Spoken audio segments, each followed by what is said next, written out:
નમસ્કાર, ભાગીદારપણમાં આપનું સ્વાગત છે. હું છું કૃષ્ણા. દર્શક મિત્રો, સૂર્ય ઉગતાની સાથે જ અંધકાર મટી જાય છે તેમજ મનની ખુશી બધા અવરોધોને દૂર કરે છે. તો આજના સુવિચાર સાથે શરૂ કરી આપના ભાગ્યના દર્પણને રજૂ કરતો અમારો વિશેષ કાર્યક્રમ ભાગ્ય દર્પણ.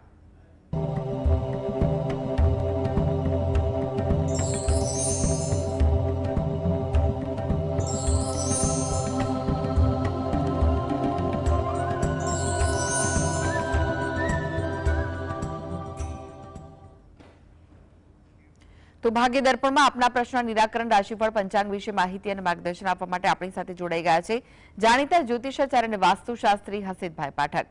હસીતભાઈ, ભાગ્ય દર્પણમાં આપનું સ્વાગત છે. નમસ્કાર. નમસ્કાર. હસીતભાઈ, સૌ પહેલા જાણવા માંગીશું આજના પંચાંગ વિશે. તો શું કહે છે આજનું પંચાંગ? હા, આજના દિવસની શુભ શરૂઆત કરીએ આપણે પંચાંગની જાણકારીથી. આજે વાર છે બુધવાર. વિક્રમ સંવત 2081 ચાલી રહ્યો છે. આજની તારીખ આવે છે 16 એપ્રિલ 2025, 16/4/25. આજની તિથિની વાત કરીએ. ચૈત્ર મહિનો ચાલે છે, તેનો કૃષ્ણ પક્ષ એટલે કે વદ પક્ષ. તિથિ છે ત્રીજ. આજે છે ચૈત્ર વદ ત્રીજ. જોકે બપોરે 1:16 ચોથનો પ્રારંભ થશે, વદ ચોથનો. નક્ષત્ર અનુરાધા, યોગ વ્યતિપાત અને કરણ બવ આવે છે. આજની રાશિની વાત કરીએ. આજની રાશિ આવે છે વૃશ્ચિક રાશિ, કે જેના નામાક્ષર હોય છે ન અને ય. એટલે આજે જો કોઈ બાળક જન્મે તો તેનું નામ વૃશ્ચિક રાશિ પરથી પાળવું હિતાવહ રહેશે. ઉપરાંત ગ્રહ ગોચર અને મુહૂર્તની ગણતરી માટે પણ આજે વૃશ્ચિક રાશિને લક્ષમાં લેવાની રહેશે.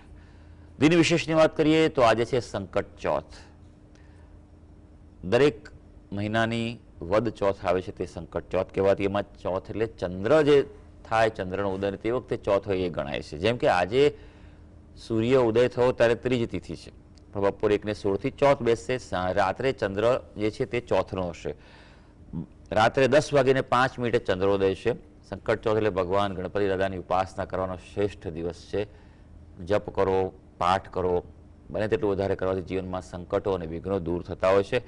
આજે સોનામાં સુગંધ ભળે એવો દિવસ છે. આજે અમૃત સિદ્ધિ યોગ પણ છે. બુધવાર અને અનુરાધા નક્ષત્ર હોય તો અમૃત સિદ્ધિ યોગ છે, અને વદ અને સંકટ ચોથ છે. અમૃત સિદ્ધિ યોગ આખી રાત સુધી રહેવાનો છે.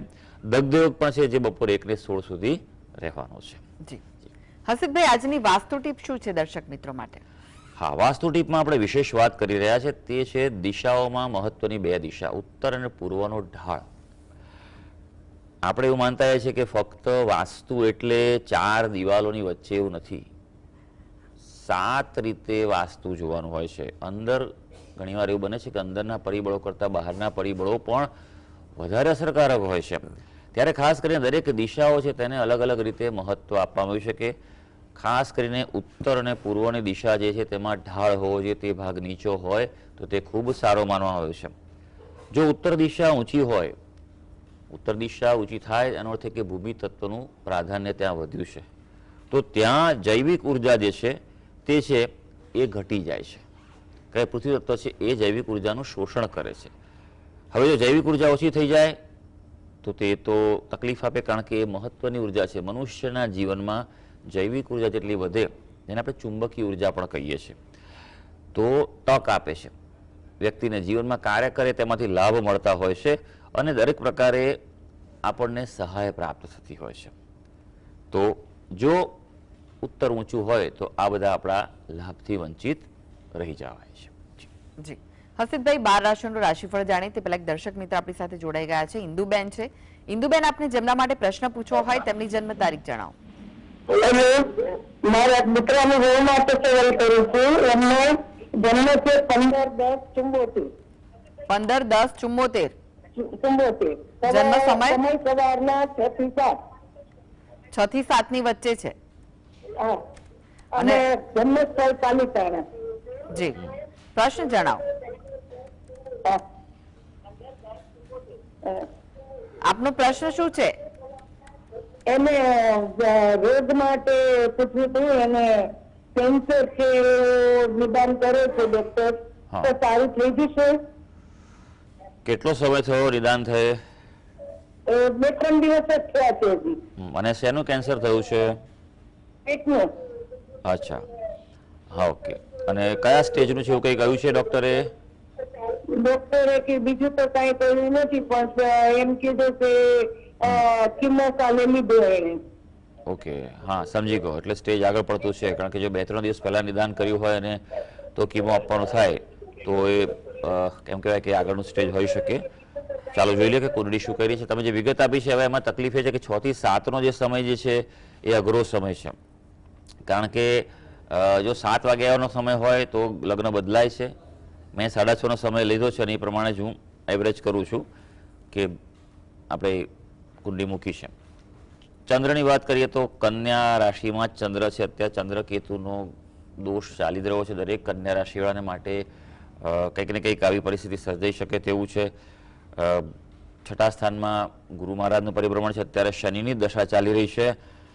એટલે જે રીતે જોવા જઈએ તકલીફ તો છે જ, સાચવવું ખૂબ પડે એવું છે અત્યારે, કારણ કે ગોચર પ્રમાણે વાત કરીએ તો ચંદ્ર જન્મના રાહુ સાથે જોડાયેલો છે અને સૂચવે છે કે તકલીફ ધાર્યા કરતાં વધારે હોઈ શકે. ખૂબ સાચવવું પડે અને એના વિસ્તૃત ઉપાય પણ કરવા પડે.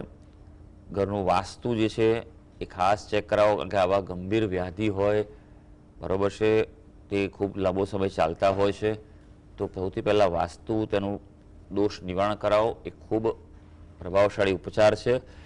બીજું કે શનિના અને રાહુના ઉપાય કરવા આ કુંડળીમાં ખૂબ જ આવશ્યક છે. એ કરવાથી અનુકૂળતા વધી શકે. જી, અનેક દર્શક મિત્ર જોડાય છે. નિકુંજભાઈ છે. નિકુંજભાઈ, આપને જેમના માટે પ્રશ્ન પૂછવો હોય તેમની જન્મ તારીખ જણાવો. સતીશભાઈ નમસ્કાર, જય ગણેશ. નમસ્કાર ભાઈ. હું નિકુંજભાઈ બોલું છું. હું કોઓપરેટિવ બેંકમાં એક મેનેજર તરીકે નોકરી કરું છું અત્યારે હાલમાં. હવે મારે 10 વર્ષ જેવી નોકરી બાકી છે, તો આગળ જતા નોકરીમાં કેવું છે? પહેલા જન્મ તારીખ જણાવો આપની. હા, મારી જન્મ તારીખ છે 10/3/1977. સમય? સમય છે સાંજે 5:45. અને સ્થળ કયું છે? જન્મ સ્થળ છે ઈડર, સાબરકાંઠા. જી, હવે પ્રશ્ન જણાવો વિસ્તૃતથી. એટલે હું બેંકમાં મેનેજર તરીકે નોકરી કરું છું. મારે આગળ 10 વર્ષ જેવી નોકરી બાકી છે, તો એમાં કેવું છે નોકરીમાં? અને મારે જો બિઝનેસ કરવો હોય તો કઈ લાઈન મારા માટે સારી? સારું, જોઈ લે ભાઈ. કાર્ય બાબતનો આપણો પ્રશ્ન છે. તમે જે વિગત આપી છે અનુસાર જે કુંડળી આવી રહી છે તેના પર જો નજર નાખું તો સિંહ લગ્નની કુંડળી આવે છે. લગ્નનો સ્વામી સૂર્ય 7મ સ્થાનમાં છે, દ્રષ્ટિ તેની પડી રહી છે, એટલે ચોક્કસ તમારું કાર્યસ્થળ તો સારું જ છે.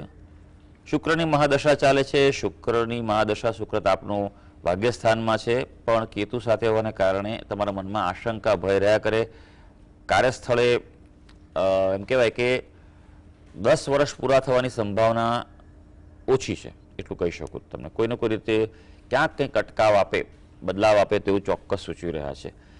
બીજું કે ગુરુ મહારાજની દશા પણ એવું સૂચવી રહી છે કે હા, તમે પોતે પોતાનું કંઈક કાર્ય કરો તો સારું છે, પણ એકલા ન કરો, કારણ કે આપની કુંડળીમાં કર્મની સામે લાભ મળવાની જે છે રેશિયો એ ઓછો છે. એટલે મહેનત કરો એના કરતાં ફળ ઓછું મળે. એટલે 100% માટે 150% મહેનત કરવાની તૈયારી હોય તો તમે પોતે કરી શકો છો. બીજું કે સૌથી અગત્યની વાત એ છે કે તમે તમારા કુળદેવીને પ્રાર્થના કરો, નિયમિત રીતે પ્રાર્થના કરો, અને તમારા ઉત્તર દિશા જે છે તેનું વાસ્તુ જે છે તે સુધારેલું રાખશો તો તમને કાર્ય બાબતે કોઈ તકલીફ નહીં આવે. જી, હસબભાઈ, રાશિફળની વાત કરીએ. રાશિમંડળની પ્રથમ 3 રાશિ મેષ, વૃષભ, મિથુન રાશિના જાતકોનો આજનો દિવસ કેવો રહેશે? હા, શરૂ કરીએ આપણે આજના દિવસનું રાશિ ભવિષ્ય. સૌથી પહેલી જે રાશિ આવે છે તે છે મેષ રાશિ. ભાઈ, મેષ રાશિના જાતકોના નામાક્ષર હોય છે અ, લ અને ઈ. આજના દિવસે કામકાજમાં થોડી વ્યસ્તતા રહેવાની છે. જુઓ, મેષ રાશિના વ્યક્તિઓ માટે ખાસ વાત કરીએ છીએ આપણે તો કામકાજમાં વ્યસ્તતા રહેવાની છે. એના કારણે એવું બને કે તમારા અંગત જીવન પર અસર પડે. દાંપત્ય જીવનમાં પ્રતિકૂળતા ઊભી થવાની સંભાવના છે, માટે ધ્યાન રાખજો. બીજું ખાસ આજે રોકાણો ટાળવાની સલાહ છે. હવે આપણે વાત કરીએ વૃષભ રાશિની. વૃષભ રાશિના જાતકો જેના નામાક્ષર હોય છે બ અને ઉ. આપના માટે આજે મહેનતનું ફળ મળવા જઈ રહ્યું છે. એટલે અગાઉ કરેલી જે મહેનત હશે તેનું આજે રિઝલ્ટ મળી શકે તેમ છે. થોડો તમારા સંતાનો, બાળકો માટે સમય કાઢજો. આજે કોઈને કોઈ રીતે નાનો મોટો કોઈ અચાનક લાભ કોઈને કોઈ રીતે થાય તેવી સંભાવના છે. હવે મિથુન રાશિ જેના નામાક્ષર છે ક, છ અને ગ. થોડી માનસિક અશાંતિ રહેશે આજે. વિચારોમાં ઉતાર ચડાવ રહે એટલે બને ત્યાં સુધી દિવસ શાંતિથી પસાર કરજો, બહુ માથાકૂટ ન કરતા. હા, સારી વાત છે આજે કે કામકાજના ક્ષેત્રે આજે સહકાર મળવાનો છે અને જમીન મકાનને લગતા કોઈ પ્રશ્નો હશે, પ્રોપર્ટીને લગતા પ્રશ્નો હશે ઉકેલાશે, અથવા કંઈક મકાન બાબતે કંઈક કાર્ય કરવું હશે તો પણ આજે થઈ શકશે. જી, હવે વાત કરીએ કર્ક, સિંહ અને કન્યા રાશિના જાતકોની. તેમનો આજનો દિવસ કેવો રહેશે? હા, કર્ક રાશિની વાત કરીએ, જેના નામાક્ષર છે ડ અને હ. ભાઈ, આપના માટે આજે મનોબળમાં વધારો થશે, કોન્ફિડન્સ તમારો વધેલો રહેશે, એટલે તમે અઘરા કાર્યો પણ આજે સરળતાપૂર્વક પાર કરી શકશો. પણ જીવન સાથે સાથે ક્યાંક મતભેદ થાય તેવું છે, એટલે એ બાજી તમારે સંભાળવી પડશે. અને હા, ખાસ ગ્રહો સૂચવી રહ્યા છે કે જે પણ આજે નિર્ણય લો તે વાસ્તવિકતાથી, પ્રેક્ટિકલ એપ્રોચથી નિર્ણય લેજો. એટલે એમ કહેવાય ને કે દિલથી નહીં પણ દિમાગથી આજે નિર્ણય લેવાના છે. સિંહ રાશિ. સિંહ રાશિના જાતકો જેના નામાક્ષર હોય છે મ અને ટ. હવે આપણા માટે આજે વાત કરીએ તો કોઈ મહત્વના નિર્ણય આજે લઈ શકાય, અને પણ જો બપોરે 1:16 પહેલા લેવાય તો એ વધુ સારું છે. બાળકો માટે થોડો સમય આપી દેવો પડશે. હા, આજે ધ્યાન ખર્ચા ઉપર ખાસ રાખવાનું છે. અણગમતા કે વણ જોઈતા એવા કોઈ ખર્ચા આવી શકે એવા છે, માટે બજેટનું ધ્યાન રાખવું પડશે. હવે કન્યા રાશિ, જેના નામાક્ષર છે પઠ અને અણ. આજે થોડી મૂંઝવણ અનુભવાય તેવો દિવસ છે. દ્વિધામાં રહો એવું પણ બને કે મૂંઝવણ મીઠી પણ હોઈ શકે, પોઝિટિવ પણ હોઈ શકે, પણ ક્યાંક ને ક્યાંક તમારી આજે વ્યસ્તતા રહેવાની છે આ બાબતોમાં. આજે ઓળખાણ કરવામાં ખૂબ ધ્યાન રાખજો, નહીંતર લોકો તમારો ગેરલાભ લઈ જશે. હા, પ્રવાસનું આયોજન શક્ય છે, અથવા તેનું પ્લાનિંગ કરવું હોય તો તમારા માટે સારું રહેશે. જી, એક દર્શક મિત્ર જોડાઈ ગયા છે, વર્ષાબેન છે. વર્ષાબેન, આપને જેમના માટે પ્રશ્ન પૂછવો હોય તેમની જન્મ તારીખ જણાવો.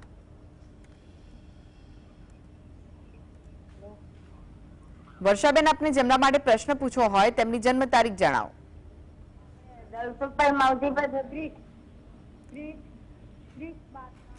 આપનો અવાજ નથી આવી રહ્યો બરાબર. 30/12/93. જી, સમય કયો છે જન્મનો? સવારે 10:03. અને જન્મ સ્થળ કયું છે? ભાવનગર. પ્રશ્ન જણાવો, શું પૂછવું છે? પ્રશ્ન એમ છે કે અમારા બાબાનું ભેટ મળ્યું અને એને ફાઇનેન્શિયલ બહુ જ તકલીફ છે, ઉકેલ ક્યારે આવશે? શું કરે છે તે? હા, એ શું કરે છે અત્યારે? નોકરી કરે. હા, તો તકલીફ શાની પડે છે ને? પૈસા વયા જાય બધા, પેલા ફાઇનાન્સ શેમાં વયા જાય છે પણ? શેર બજારમાં. હા, તમે મૂળ વાત કરો ને, તો મેં કીધું કે તમે એની બહુ તકલીફ છે ને એમ. વાંધો નહીં. 30 ડિસેમ્બર 1993 સવારે 10:03 વાગ્યાનો જન્મ છે. એ પ્રમાણે જો કુંડળી જોઈએ આપણે તો મકર લગ્નની કુંડળી આવી રહી છે. રાશિ જે છે તે મિથુન રાશિ આવી રહી છે. મિથુન રાશિવાળા વ્યક્તિઓ હજી થોડુંક ધ્યાન રાખવાનું છે. 12મો ગુરુ ચાલી રહ્યો છે. આમ તો ગુરુ છે સૌથી ઓછું અશુભ ફળ પણ આપે તો ખરો છે, કારણ કે આપની જે કુંડળી જે છે તેમાંથી અત્યારે 5મા સ્થાનમાંથી ગુરુ પસાર થઈ રહ્યો છે અને ત્યાં કેતુ છે. 5મું સ્થાન છે શેર બજારનું છે, સટ્ટાનું સ્થાન છે, બરાબર છે. આવા જોખમી ઇન્વેસ્ટમેન્ટનું સ્થાન કહેવાય છે. હવે ત્યાંથી કેતુ ઉપરથી ગુરુ પસાર થાય છે, ચોક્કસ તમારી જે મૂડી હોય એ પણ ઓછી થાય. ખોટા નિર્ણય લેવા, કારણ કે કેતુ જે છે તે પાપ ગ્રહ છે, ગુરુ છે વિવેક ડહાપણનો ગ્રહ છે. તો પાપગ્રહ સાથે જોડાતા તમારી વિવેક બુદ્ધિ છે ને એ ભ્રષ્ટ થઈ જાય, કોઈના ગેરમાર્ગે દોરાવતી બને, લાલચ આવી જાય. હંમેશા હું કહું છું હંમેશા કે તમે કોઈ વસ્તુ શરૂ કરો તો માર્ગદર્શન લઈને કરો, કે અત્યારે મારો સમય બરોબર ચાલે છે કે નહીં. હંમેશા એક વાતનું ધ્યાન રાખવાનું કે જીવન છે ને કાચબા જેવું રાખવાનું. કાચબો કેવો હોય કે જ્યારે ખુલ્લું મેદાન તો બરાબર બધા ચારે ચાર એના પગ ખુલ્લા કરી મોડું બહાર કાઢીને ચાલતો હોય, અને તકલીફ જેવું દેખાય એટલે બધું અંદર સંકોચીને ધીમે ધીમે ચાલ્યા કરે. એમ આપણે પણ આપણો પ્રતિકૂળ સમય હોય, કઠિન સમય હોય તો આ ધ્યાન રાખવું ખૂબ જરૂરી છે કે સાચવીને કરો. પણ એવું નથી, કર્મો હોય એ મન વ્યક્તિને હંમેશા ભાન ભૂલાવી દેતા હોય છે. સૌથી પહેલી વસ્તુ બેન, જો તકલીફ હોય આટલી બધી, તમારા ઘરનું વાસ્તુ ચેક કરાવો. વાસ્તુમાં 100% તમારા નૈઋત્યમાં દોષ હશે, ઉત્તરમાં દોષ હશે તો જ આ થતું હોય છે. એટલે એની પહેલાં તમે વ્યવસ્થા કરાવો. બીજું કે ખર્ચાનું જે સ્થાન જે છે તેનો સ્વામી એ ગુરુ થયેલો છે અને ગુરુ પણ આ કુંડલીમાં જે કહેવાય તે શુક્રની રાશિમાં છે એટલે થોડોક નબળો પડી રહ્યો છે. ગુરુ ગ્રહના જપ કરો, ગુરુ ગ્રહના દાન કરો અને રોજ સૂર્યને જળ ચડાવે, આટલું ચાલુ કરો, બરોબર છે. અને મે મહિનાના અંત સુધી રાહ જુઓ, ત્યાં સુધી કશું ના કરશો, ત્યારબાદ પરિસ્થિતિમાં સુધારો થઈ શકશે. જી હસીબભાઈ, વાત કરી તુલા, વૃશ્ચિક, ધનુ રાશિના જાતકોની, તેમનો આજનો દિવસ કેવો રહેશે? હા, તુલા રાશિની વાત કરીએ જેના નામાક્ષરો હોય છે ર અને ત.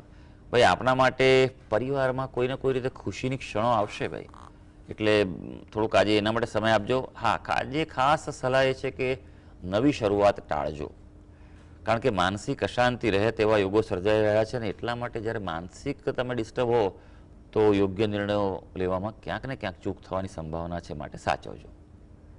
હવે વૃશ્ચિક રાશિ જેના નામાક્ષર છે ન અને ય. આપણા માટે જો વાત કરવામાં આવે તો ચિંતામાં વધારો થશે આજે કોઈને કોઈ રીતે, એટલે મન ઉપર સંયમ જરૂરી છે. કોઈ પ્રકારે ઉગ્ર પ્રતિક્રિયા આજે આપતા નહીં, કારણ કે સારી વાત આજે એ પણ છે કે આર્થિક લાભની સંભાવના છે. આજે એવું બને કોઈ જૂની યાદો તાજી થાય તો કોઈ વ્યક્તિને બહુ વખતથી ન મળ્યા હોય, સંપર્ક થાય, કોઈ જૂની વસ્તુ મળે, એવું પણ આજે બની શકે. હવે ધનુ રાશિ જેના નામાક્ષર છે વ, ધ, ફ અને ઢ. ભાઈ, આપણા માટે આજે સ્વાસ્થ્યમાં સુધારો જોવા મળશે, પણ ધ્યાન બહુ રાખવાનું છે. વિવાદ આજે કોઈને કોઈ રીતે વકરી શકે છે, કોઈ પ્રકારે ટેન્શન ઊભું થાય, સ્ટ્રેસ થાય મનમાં, એવું આજે બની શકે, માટે થોડોક સંયમથી શાંતિથી દિવસ પસાર કરજો. હા, સંબંધોમાં આજે સંતુલન રહેવા જઈ રહ્યું છે. જી હવે વાત કરીએ અંતિમ 3 રાશિ મકર, કુંભ, મીન રાશિના જાતકોની, તેમનો આજનો દિવસ કેવો રહેશે? હા, આગળ વધીએ આપણે અને હવે વાત કરીએ મકર રાશિની. મકર રાશિ કે જેના નામાક્ષરો છે ખ અને જ. આપણા માટે યાત્રા પર્યટનમાં આજે આનંદ આવે તેવો દિવસ છે, એટલે ક્યાંક બહાર જવાનું થાય તો જઈ આવજો, તો પ્લાનિંગ કરી દેજો. આમ પણ હવે વેકેશન આવી રહ્યું છે એટલે કોઈ સારું પ્લાનિંગ તમારા માટે સારું રહેશે. આર્થિક ક્ષેત્રે આજે ગ્રહો અનુકૂળતા આપવા જઈ રહ્યા છે, પણ વધુ પડતા રિલેક્સ ન થતા છુપા શત્રુઓથી સાવધ રહેવાનું છે, નહીં તો ક્યાંક તમને નુકસાન પહોંચાડી શકે. હવે કુંભ રાશિ જેના નામાક્ષર છે ગ, સ, શ અને શ. ભાઈ, કુંભ રાશિના જાતકો માટે આજના દિવસે તબિયતની કાળજી રાખવી એ સૌથી પહેલી પ્રાયોરિટી છે. તબિયતના ભોગે કશું ના કરશો અને બિલકુલ બેદરકાર ન રહેતા.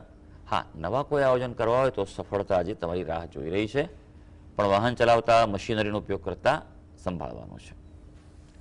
હવે મીન રાશિ જેના નામાક્ષર છે દ, ચ, ઝ અને થ. આજે હળવાશ અનુભવ આવશે, થોડું રિલેક્સ તમે ફીલ કરશો, પણ વધુ પડતા હળવા થવાનું નથી. તમારા કાર્યમાં, વ્યવસાયમાં તકેદારી રાખજો, ચોકસાઈ રાખવી જરૂરી છે.